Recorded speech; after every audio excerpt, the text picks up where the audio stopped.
ശാസ്ത്രബോധം വളർത്തുക എന്നത് മൗലിക കർത്തവ്യമായിട്ടുള്ള ഭരണഘടനയിൽ എഴുതി ചേർത്തിട്ടുള്ള ഒരു നാട്ടിലാണ് ഇത് നടക്കുന്നത് എന്നതാണ്. അഡ്വക്കേറ്റ് ഡി സുരേഷ് കുമാർ കൂടി നമുക്കൊപ്പം ചേരുകയാണ്.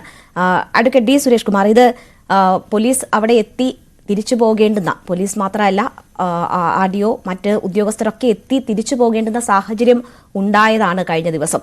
കാത്തിരിക്കുകയായിരുന്നു. ഇനിയിപ്പോൾ കോടതി പറഞ്ഞു ഞങ്ങൾ മുന്നിട്ടിറങ്ങുന്നു എന്ന് പറയാൻ കഴിയുന്ന സാഹചര്യം ഉരുത്തിരിഞ്ഞോ? അങ്ങനെയാണെങ്കിൽ ഉടൻ തന്നെ ഇതുവരെയുള്ള ഈ ലാഗൊക്കെ മാറി ഉടൻ തന്നെ ഇതിൽ പരിശോധനകൾ ഉണ്ടാകുമോ? അതാണോ പ്രതീക്ഷിക്കുന്നത്? ഇവിടെ സൂചിപ്പിക്കപ്പെട്ടതുപോലെ ഭരണഘടന അനുശാസിക്കുന്ന, ഈ നാട് ആഗ്രഹിക്കുന്ന നിലയിലുള്ള ഒരു താൽക്കാലികമായിട്ടുള്ള ഒരു ഉത്തരവാണ്. ഞാൻ ആ ഉത്തരവ് കണ്ടിട്ടില്ല, കോടതിയിൽ നിന്നും ഉണ്ടായിട്ടുള്ളത് എന്നാണ് മാധ്യമങ്ങളിലൂടെ വായിച്ചെടുക്കാനും കാണാനും സാധിച്ചിട്ടുള്ളത്.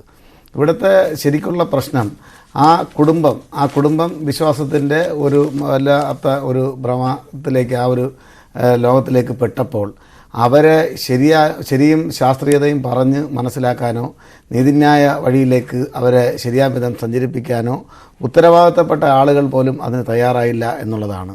വളരെ ഉത്തരവാദിത്തപ്പെട്ട അവിടുത്തെ, ഞാൻ വളരെ ഫ്രാങ്കായി തന്നെ പറയുന്നു, രാഷ്ട്രീയ നേതൃത്വം അടക്കം അവർ താൽക്കാലികമായ രാഷ്ട്രീയ നേട്ടം കൊയ്യുന്നതിന് വേണ്ടി അവിടെ വന്നു നിന്ന് കൂട്ടമായി വളരെ പ്രകോപനപരമായി മുദ്രാവാക്യം വിളിക്കുകയും ആ മക്കൾ ഉയർത്തിയിട്ടുള്ള വിചിത്രമായ വാദഗതിക്ക് ഡോക്ടറെ കൊണ്ടുവന്ന് മരണം സ്ഥിരീകരിച്ചിട്ടുണ്ടോ, അദ്ദേഹത്തിൻ്റെ മരണം സ്വാഭാവികമാണോ അസ്വാഭാവികമാണോ എന്ന് കോടതി ചോദിച്ച അതേ ചോദ്യങ്ങൾ തന്നെയാണ് മാധ്യമപ്രവർത്തകർ, നിങ്ങളുടെ സഹപ്രവർത്തകർ ആവർത്തിച്ച് ചോദിക്കുമ്പോഴും ആ ചോദ്യങ്ങൾക്ക് മുന്നിൽ വിചിത്രമായ വാദങ്ങൾ പറഞ്ഞുകൊണ്ട് ഈ ഇരുട്ടുകൊണ്ട് ഓട്ടയടക്കുക എന്നൊക്കെ സാധാരണയായി നാട്ടിൻപുറത്ത് പറയുന്ന അതേ രീതിയിലുള്ള വാദപ്രതിവാദങ്ങളാണ് ഈ മക്കൾ ആവർത്തിച്ച് അവിടെ നടത്തിക്കൊണ്ടിരുന്നത്. ഇത് ഒരു പരിഷ്കൃത സമൂഹത്തിന് നേരെയുള്ള വെല്ലുവിളിയായിട്ട് മാത്രമേ കാണാൻ വേണ്ടി സാധിക്കുകയുള്ളൂ. ഇവിടെ പോലീസും ജില്ലാ ഭരണകൂടവും വളരെ തികഞ്ഞ അവധാനതയോടുകൂടിയാണ് ഈ കാര്യത്തെ സമീപിച്ചത്. ഏതെങ്കിലും തികഞ്ഞ അവധാനത എന്ന് പറയുമ്പോൾ ക്രമസമാധാന പ്രശ്നം ഉണ്ടായി എന്നതാണ് അവിടെ സൂചിപ്പിക്കപ്പെട്ടത്. കുറച്ച് ആൾക്കൂട്ടം ഉണ്ടായി, അവർ ഒരു വിശ്വാസത്തിന്റെ പേരിൽ യുക്തി നിരക്കാത്തത് വിളിച്ചു പറഞ്ഞപ്പോ പേടിച്ച് പിൻവലിയുകയായിരുന്നു. ചാനൽ ചർച്ചയിൽ പങ്കെടുക്കാൻ പോലും ഒരാള് വരാനോ പറയാനോ തയ്യാറായിട്ടില്ല. അത് CPM-ന്റെ ആയാലും മറ്റ് രാഷ്ട്രീയ പാർട്ടികളുടേതായാലും പേടിയാണ്. ഈ വിഷയം എങ്ങനെ ഡെവലപ്പ് ചെയ്യും, വോട്ട് എങ്ങനെ മറിയുമോ എന്നൊക്കെയുള്ള വിഷയത്തിൽ പേടിച്ച് ശങ്കിച്ച് നിൽക്കുകയാണ്. അപ്പോൾ ഭരണഘടനയിൽ എന്ത് പറഞ്ഞാലും പുറമേക്ക് എന്ത് പറഞ്ഞാലും എല്ലാവർക്കും പേടിയാണ്.